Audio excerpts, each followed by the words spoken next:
Hoje o Renato Meirelles fala sobre aquele avanço da proposta de legalização de jogos baseados em apostas no Brasil. A gente trouxe informação de Brasília um pouco mais cedo, porque esse assunto avançou no Senado Federal.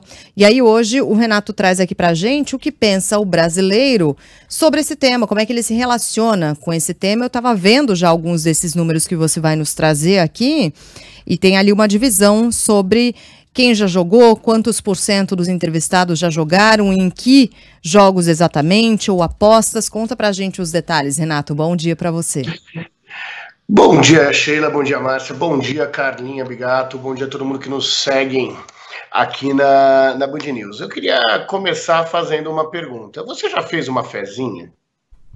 A sua fezinha foi nos cavalos, foi no bingo, foi uma fezinha no jogo do bicho ou até uma fezinha na Loteria Federal? Jogar faz parte da cultura do brasileiro, da cultura popular dos brasileiros, do jogo do bicho, por exemplo. Isso, por si só, não significa que o hábito do jogo seja bom ou seja ruim. Nós, há mais de 2 décadas, entendemos um pouco da cultura dos brasileiros, estudamos os brasileiros e não faltaram casos nem de pessoas que conseguiram ganhar uma grana a mais graças ao jogo, como perderam tudo que têm graças ao vício. Então a ideia da nossa pesquisa hoje não foi fazer um juízo de valor sobre se é certo ou errado jogar, mas entender um pouquinho do quanto que efetivamente os jogos, em especial esses que estão sendo discutidos aí na legislação, estamos falando da abertura de cassinos resort, de casas de bingo ou do jogo do bicho, fazem parte do dia a dia dos brasileiros. E vamos começar com aquele que talvez seja o mais popular aí dos jogos, que é o jogo do bicho. Para o nosso ouvinte ter uma ideia, o jogo do bicho é o segundo jogo mais apostado pelos brasileiros. Ou seja, do total de vezes que os brasileiros já apostaram em alguns jogos, o jogo do bicho aparece em segundo lugar, perdendo só para a Loteria Federal. 3/4 dos brasileiros já fizeram uma fezinha na Loteria Federal.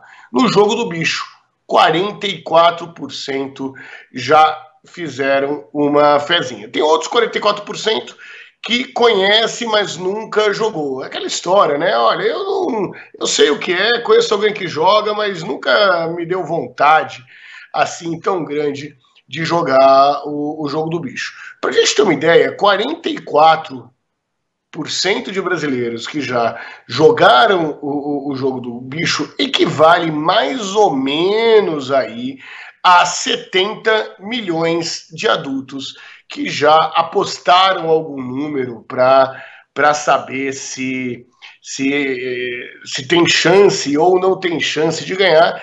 Nesse modelo do jogo, que começou com aquelas banquinhas de apostas que muitas vezes ficavam na frente dos bares e tudo mais, mas que hoje já tem até soluções digitais. É isso mesmo.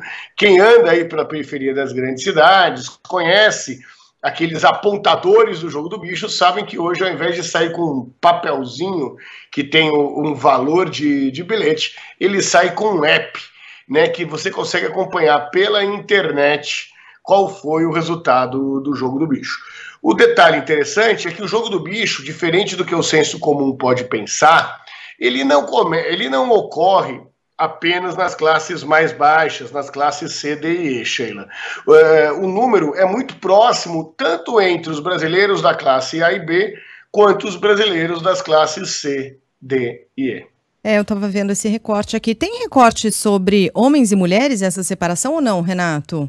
Olha, nesse dado que eu enviei agora não, mas a nossa pesquisa faz sim.